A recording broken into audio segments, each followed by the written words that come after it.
Assalamualaikum warahmatullahi wabarakatuh. Bertemu dengan saya Widantri dan saya Bidan Hera. Masya Allah, senangnya ketemu dengan Bidan Hera. Lama ya Mbak ya? Iya lama. Aku pengen vlog ke rumah dia gitu. Kayak kita kan pernah room tour ya, di tempat praktek Bidan Hera ya.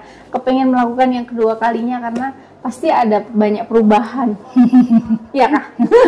Nanti dilihat ya. Nanti dilihat ya. Harus izin dulu sama dia guys.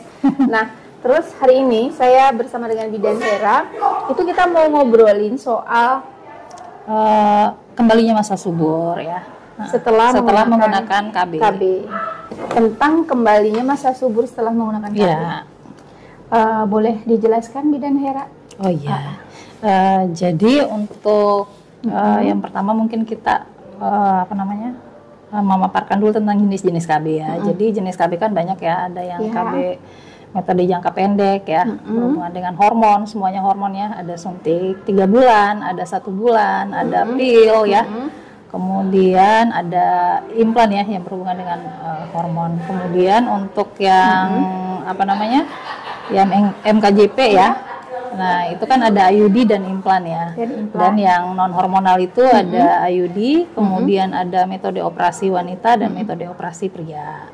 Seperti itu. Jadi untuk kembalinya masa subur tergantung dari apa yang digunakan ya. Jadi KB apa yang digunakan. Contohnya misalnya yang KB 3 bulan. Jadi KB 3 bulan itu sebenarnya kembalinya masa suburnya itu sekitar minimal 6 bulan sampai 1 tahun seperti itu. Dan akan berbeda dengan ibu yang menggunakan KB misalnya implan. Kalau implan itu setelah dilepas dia langsung kembali masa suburnya. Iya, seperti itu. Begitupun dengan IUD, kemudian pil ya, apalagi pil ya. Nah, pil itu kan cara kerjanya 24 jam ya. Jadi setelah tidak diminum berarti kembali langsung subur. Iya, seperti itu. Ke suntik KB yang 3 bulan. Ya. Ke suntik KB yang 3 bulan tadi kan 6 bulan ya? Iya, 6 bulan minimal. Secepat-cepatnya. Iya, secepat-cepatnya. Terus dalam pengalaman dalam menghadapi pasien, maksudnya betul. pasien, apakah rata-rata segitu atau ada yang lebih cepat nih 3 bulan langsung hamil gitu? Itu sebenarnya kan itu pernah saya ketemu pasien dia kurang lebih kayaknya 3 bulan deh. Dia 3 bulan itu bisa langsung isi. Tapi rata-rata kalau rata-rata memang 6 bulan ke atas ya. 6 bulan ke atas. Nah, cuman mungkin ada beberapa 1-2 pasien ya yang di bawah 6 bulan. Di bawah 6 bulan. Karena saya juga pernah baca bahwa untuk kembalinya masa subur itu tergantung dari pola hidup kita ya kan, hormon kan, hormon yang mengatur. Jadi hormon itu dipengaruhi bukan hanya dari KB aja ya. Jadi termasuk pola hidup kita ya, termasuk pola makan, kemudian tingkat stres dan lain-lain. Nah, itu kan berpengaruh dengan hormon semuanya. Jadi seperti itu sih. Berarti kalau kembali ke pola hidup tadi yang itu tadi berarti kan pernah ya ada yang kayak suntik KB tapi hamil gitu. Suntik KB tapi terjadi kehamilan gitu. Kalau misalnya ketemu yang seperti itu. Saya sih nggak pernah ketemu ya, nggak pernah ketemu. Kalaupun misalnya ada yang suntik KB saat hamil, itu harus dikaji. Jadi banyak yang harus dikaji ya. Intinya sebenarnya KB kalau menggunakannya dengan sesuai dengan prosedur ya, misalnya suntik 3 bulan kembali waktunya, dan sebelum melakukan suntik 3 bulan itu harus di screening dulu. Ya, apa dia betul-betul hamil atau tidak. Nah, itu sebenarnya di situ biasanya missnya. Terus pada saat itu ibunya memberikan informasi ke kita, maksudnya kadang salah ya dan lain-lain.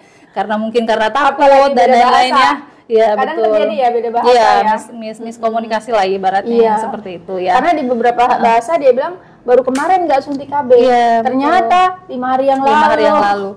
Ada yang nggak bawa kartu. Jadi macam-macam lah ya sebenarnya. Nah, jadi tinggal kita mengkaji betul-betul ya pasien ini seperti apa. Sebenarnya kalau untuk KB sendiri walaupun tingkat kegagalannya itu ada di setiap jenis KB, tapi sebenarnya tergantung dari cara pemakaiannya, ketepatan waktunya, kepatuhan lebih kepatuhan sih ya, kepatuhan.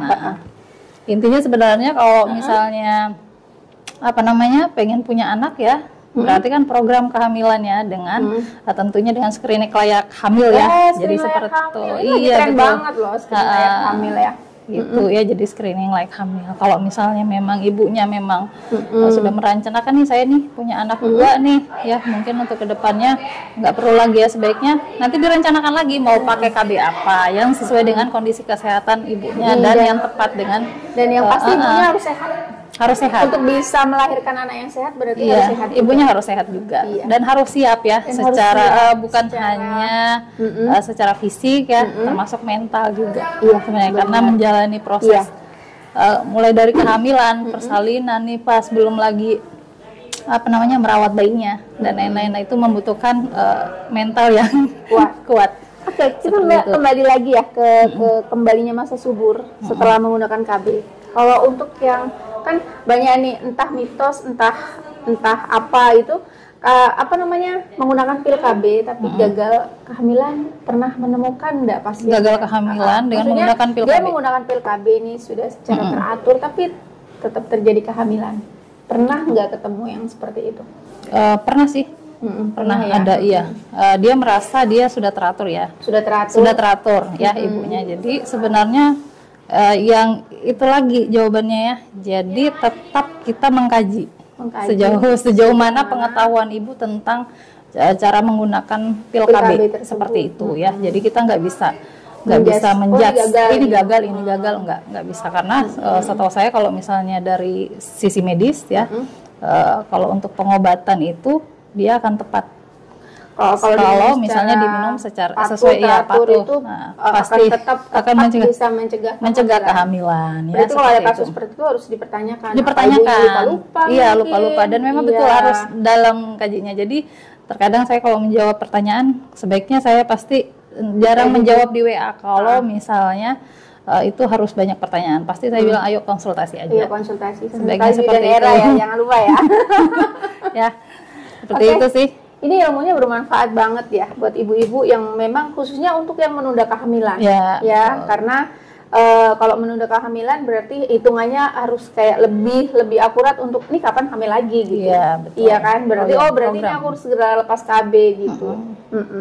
Terima kasih ya Bidan Hera untuk sharingnya hari ini dan semoga bermanfaat. Boleh kasih salam ke penonton YouTube? Oke. Assalamualaikum. Waalaikumsalam. Makasih ya Mbak Hera. Iya, sama.